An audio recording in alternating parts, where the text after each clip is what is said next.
एक अत्यंत परेशान करने वाला और संगीन मामला पश्चिम बंगाल से आया है, जहां पर चुनाव हो रहे हैं और वहां की एक पत्रकार सुश्री सीमा सेनगुप्ता जी ने विभिन्न सोशल मीडिया प्लेटफॉर्म्स पर, ट्विटर इत्यादि पर कुछ एक ऑडियो रिकॉर्डिंग सार्वजनिक की है जो भ्रष्टाचार और यौन शोषण दोनों की तरफ इशारा करती है और ये सार्वजनिक जीवन में हम सब के अनुसार बिल्कुल अस्वीकार्य है। हम इसकी वरीयता का प्रमाण नहीं दे रहे हैं। पहले आइए हम आपको ये ऑडियो सुनवा देते हैं जो कि पत्रकार द्वारा साझा किया गया है और हम वहीं से आपको सुना रहे हैं। इसमें कुछ आपत्तिजनक शब्द थे जिसको जानबूझकर हमने बीप कर दिया है क्योंकि सार्वजनिक जीवन में इस तरह के शब्दों का प्रयोग नहीं होना चाहिए। तो पहले आपको ऑडियो सुना देते हैं। पश्चिम बंगाल में टिकट वितरण पे ये ऑडियो है और भाजपा के शीर्ष नेताओं तक इसका कलंक जा रहा है। मुझे दीजिए।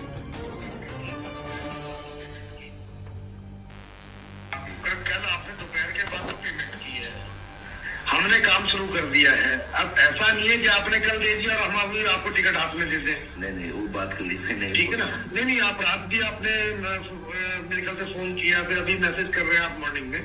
भैया ऐसा है, आपको मैं बता दूं संतोष जी, आपका काम शुरू करवा दिया है मैंने, ठीक है। जीतू भाई ने शुरू कर दिया है काम, आपको अपडेट मिल जाएगा, होगा, आपको बुला लेंगे। नहीं होता तो भैया आपको उसकी पेमेंट आके देना, ठीक है। कोई बात नहीं है, हम बात समझ रहे हैं। हमको एक बात की चिंता है, वो कल रात में पता, कोशिश में पता चला था कि हमारे जो प्रदेश अध्यक्ष है वो किसी को लेकर के पूरा दौड़ मचाए हुए। वो कुछ भी कर रहे हैं, सुनिए, वो हमसे ऊपर नहीं है एकदम। मैं तो समझता हूँ, तो बिल्कुल मैं समझता हूँ। वो अध्यक्ष साला कहीं जाए कोई टेंशन नहीं है। वो तो वैसे ही बदनाम है, दलीप घोष, बुरा नहीं मानना आप। बीजेपी की मात इसका बंगाल में, वो तो एक इसमें कोई दो मत नहीं है। वो तो पूरा ये किया हुआ है, लेकिन आदमी है पूरे ना, हम एक अच्छे आदमी को एक्चुअली मैं बताता हूँ, कैलाश विजयवर्गीय को ऑफर दी है उसने, किसी को लेके गया, किसी की बात करी थी, मैं आपको बता दूं खुल के।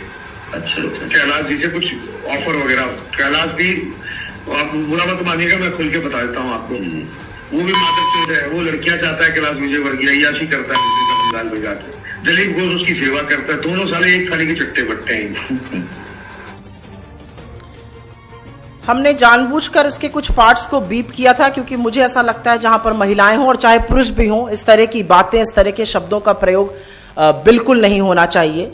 लेकिन ये जो वॉइस रिकॉर्डिंग है, इसमें कुछ बेहद चौंकाने वाले तथ्य सामने आए हैं और घिनौने आरोप लगे। हम इसकी वरीयता का प्रमाण नहीं दे रहे हैं, हम नहीं बता रहे हैं ऑथेंटिक है कि नहीं है, लेकिन इसमें भाजपा के कुछ नेताओं पर और सीनियर ऑफिशियल्स पर आक्षेप लग रहा है। तो जरूरी है कि इसके बारे में चर्चा हो, जरूरी है कि कुछ लोग आकर आगे सत्य बताएं और क्लैरिटी दें। इनमें दो तीन चीजें साफ हैं।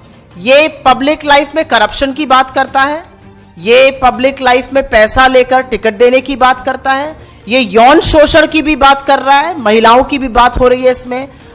जिस तरह के शब्द प्रयोग किए गए मैं दोबारा नहीं बोलना चाहती हूं, लेकिन महिलाओं के भी शोषण की, यौन शोषण की बात हो रही है। और मुख्यतः दो लोगों पर केंद्र बिंदु है इस तथाकथित आक्षेप जो लगाया गया है इस ऑडियो के माध्यम से, जो सार्वजनिक रूप से अवेलेबल है। उसमें भाजपा के प्रदेश अध्यक्ष दिलीप घोष जी और जनरल सेक्रेटरी कैलाश विजयवर्गीय जी का नाम बार बार सामने आ रहा है और बहुत कलंकित आरोपों में सामने आ रहा है, चाहे वो पैसा लेके टिकट देने की बात हो या यौन शोषण के मामले की बात हो। मैं ये जरूर पूछना चाहती हूं कि इसमें सबसे ज्यादा परेशान करने वाली जो बात यह है कि इस पर एक चुप्पी बनी हुई है, सुई पटक सन्नाटा है। जो दो लोग हैं वो भी चुप हैं, उनकी ओर से कोई क्लैरिटी, कोई क्लैरिफिकेशन नहीं आया है। और जो भाजपा का शीर्ष नेतृत्व है, जिन्होंने बंगाल में ही डेरा डाला हुआ है, चाहे वो गृह मंत्री अमित शाह हो, चाहे वो भाजपा के राष्ट्रीय अध्यक्ष जेपी नड्डा जी हो, चाहे प्रधानमंत्री मोदी जी हो, और भाजपा की महिला मंत्रियां तो कभी बात करती ही नहीं है महिलाओं के शोषण की, चाहे कुछ भी हो जाए। इनकी जो चुप्पी है ये बहुत निंदनीय है और मेरे हिसाब से बहुत क्वेश्चनेबल है, संदिग्ध है। क्यों चुप हैं ये लोग?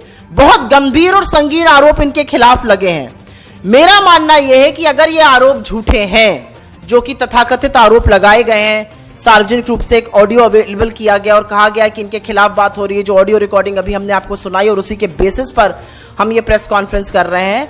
अगर ये आरोप झूठे हैं तो ये लोग उसका स्पष्टीकरण क्यों नहीं दे रहे हैं? अगर ये आरोप झूठे हैं तो इसके खिलाफ शिकायत दर्ज क्यों नहीं हुई है?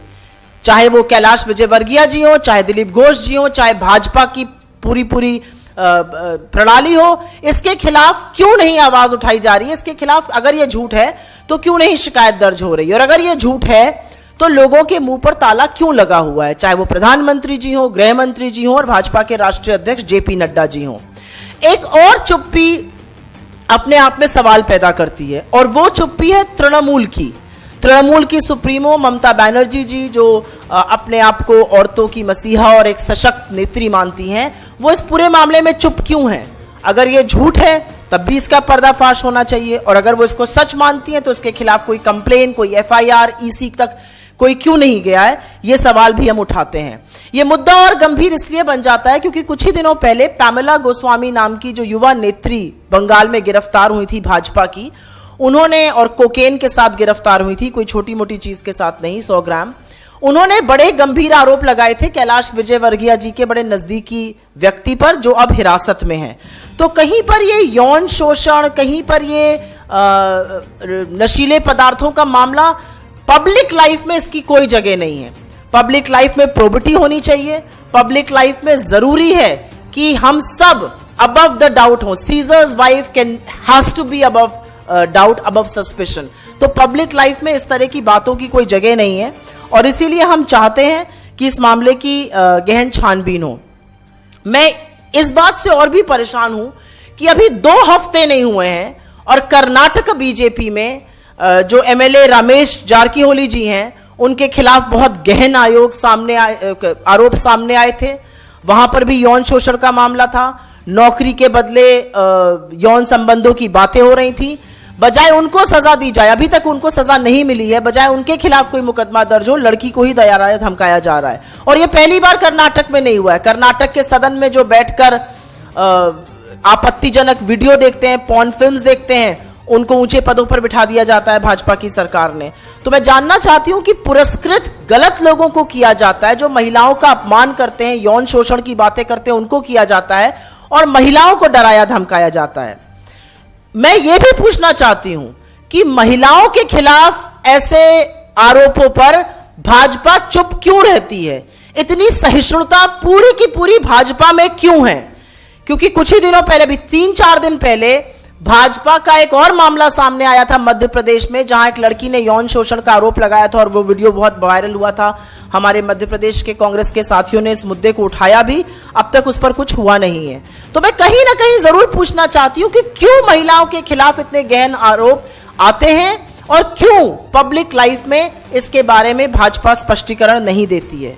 मैं बिल्कुल भी आश्चर्यचकित नहीं रह जाती हूं जब कुलदीप सिंह सेंगर जी जैसे लोग भाजपा के एमएलए बनते हैं और उसके बाद एक लड़की के रेप में वो आरोपी नहीं है, दोषी पाए जाते हैं, उनको उम्र कैद की सजा होती है। मैं बिल्कुल भी अचंभित नहीं होती हूं जब चिन्मयानंद जी जैसे लोग, जो इनके मंत्री रह चुके हैं, इनके शीर्ष नेता हैं, जिनके खिलाफ इनके सामने इनके मुख्यमंत्री झुकते हैं उत्तर प्रदेश के, वो और यौन शोषण के मामले में गिरफ्तार होते हैं। तो मैं जरूर पूछना चाहती हूं, क्या बेटी बचाओ और बेटी पढ़ाओ सिर्फ एक कागजी शेर है? क्या सिर्फ एक वो खोखला नारा है? भाजपा से बेटियों को कौन बचाएगा, हम ये जरूर पूछना चाहते हैं। क्योंकि एक स्क्रिप्ट है, एक औरत के खिलाफ अत्याचार होता है, उसकी सुनवाई नहीं होती है, अगर बड़ी मुश्किलों के बाद सुनवाई हो जाती है तो सारा प्रशासन, सारी पुलिस लग जाती है ये प्रूफ करने पर कि उसके साथ दुष्चार हुआ ही नहीं है, दुष्कर्म हुआ ही नहीं है।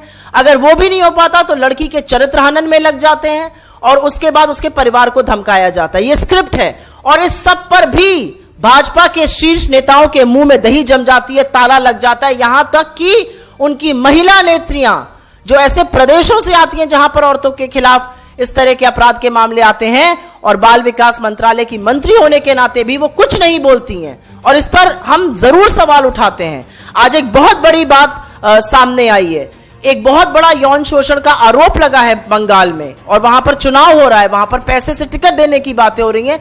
कोई सभ्य समाज में कैसे चुप रह सकता है?